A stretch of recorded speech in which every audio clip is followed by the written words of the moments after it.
భారత communist party CPI పూర్వ ప్రధాన కార్యదర్శి, 2 సార్లు పార్లమెంటు సభ్యులుగా ఎన్నికైనటువంటి వ్యక్తి కామ్రేడ్ సురవరం సుధాకర్ రెడ్డి గారి మరణం కమ్యూనిస్ట్ ఉద్యమానికి, వామపక్ష ఉద్యమానికి చాలా తీవ్రమైనటువంటి లోటు. సురవరం సుధాకర్ రెడ్డి గారు తన 82 సంవత్సరాల సుదీర్ఘ జీవన ప్రయాణంలో చివరి వరకు ఆయన కమ్యూనిస్టుగా నిబద్ధతకు, నిజాయితీకి మారుపేరుగా బ్రతికినటువంటి వ్యక్తి కామ్రేడ్ సురవరం సుధాకర్ రెడ్డి గారు. సుధాకర్ రెడ్డి గారికి ఏ పని వచ్చినా అది సుధాకర్ రెడ్డి గారికి ఒక అలంకారంగా లేదు, ఒక బాధ్యతగా ఆయన పనిచేశాడు. పీడిత ప్రజల పక్షాన, పేద ప్రజల పక్షాన, హరిజన, గిరిజన, దళిత, బహుజన వర్గాల పక్షాన తన వారిని అన్ని స్థాయిల్లో వినిపించినటువంటి వ్యక్తి సురవరం సుధాకర్ రెడ్డి గారు. పార్లమెంటు కేంద్రంగా రాజకీయాల వ్యాపారం అవుతున్న నేపథ్యంలో అలాంటి రాజకీయాలకు తిరోధకాలిచ్చి 2 సార్లు పార్లమెంటు సభ్యుడిగా ఉండి జాతీయ గ్రామీణ ఉపాధి హామీ పథకం, అటవీ హక్కుల చట్టాన్ని తీసుకొని రావడంలో తన యొక్క వాణిని పార్లమెంటు వేదికగా వినిపించి యూపీఏ 1 గవర్నమెంట్ లో మన్మోహన్ సింగ్ గారి ద్వారా 2 చట్టాలు చేయడానికి ప్రత్యేక కృషి చేశారు.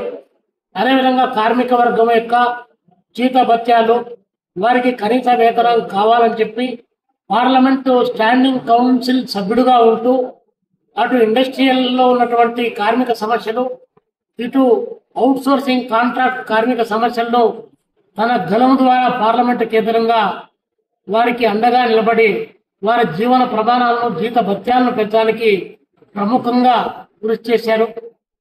నల్లగొండ పార్లమెంటు సభ్యుడిగా నల్లగొండను పట్టి పీడిస్తున్నటువంటి ఫ్లోరోసిస్ ను తరిమివేయడానికి, పాలక వర్గాల యొక్క నేర పూరిత నిర్లక్ష్య వైఖరిని ఎండగట్టి నల్లగొండ జిల్లాలో ఉన్న ప్రజలను ఏకతాటిపైన నడిపి పాలక వర్గాలకు చెమటలు పుట్టించే పద్ధతిలో ఉద్యమానికి అంకురార్పణ చేసి పోరాటాన్ని నడిపి ఫ్లోరోసిస్ వ్యాధి నుంచి బయట వేయడానికి ప్రత్యేకమైనటువంటి కృషి చేశారు.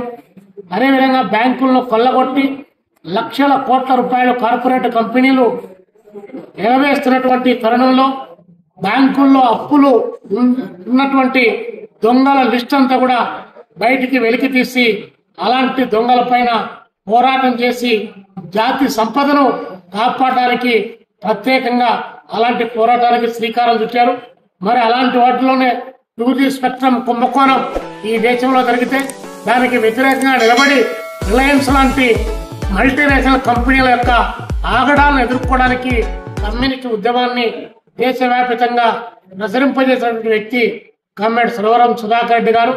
మరి అలాంటి సురవరం సుధాకర్ రెడ్డి గారు ఇటీవల మరణించడం కమ్యూనిస్టు పార్టీ ఉద్యమానికి, అదేవిధంగా ఆయన చివరి శ్వాస వరకు కమ్యూనిస్టు ఉద్యమ పునరేకీకరణ, ఐక్యత, దానికోసం నిరంతరాయంగా కృషి చేసిన వ్యక్తి. వారి మరణం కమ్యూనిస్టు ఉద్యమ ఐక్యతకు, పునరేకీకరణకు తాత్కాలికంగా విఘాతం కలిగినప్పటికీ మరి అలాంటి వ్యక్తి ఆశించినటువంటి ఆశయాలను ముందుకు తీసుకొని పోవడానికి, భవిష్యత్తులో పీడిత ప్రజల పక్షాన పోరాటం చేయడానికి నేడున్నటువంటి అన్ని రకాల కమ్యూనిస్టులు, వామపక్షాలు ఐక్యమై ఈ దేశాన్ని పట్టి పీడిస్తున్నటువంటి మతోన్మాదం, కులోన్మాదం, విచ్ఛిన్నకరవాదం, అదేవిధంగా RSS ఉన్మాదాన్ని వ్యతిరేకించి ఫ్యాసిజం పడగలు విప్పుతున్న నేపథ్యంలో ఆ ఫ్యాసిజానికి వ్యతిరేకంగా చివరికంటూ నిలబడాలని చెప్పి సుధాకర్ రెడ్డి గారు కాంక్షించారు.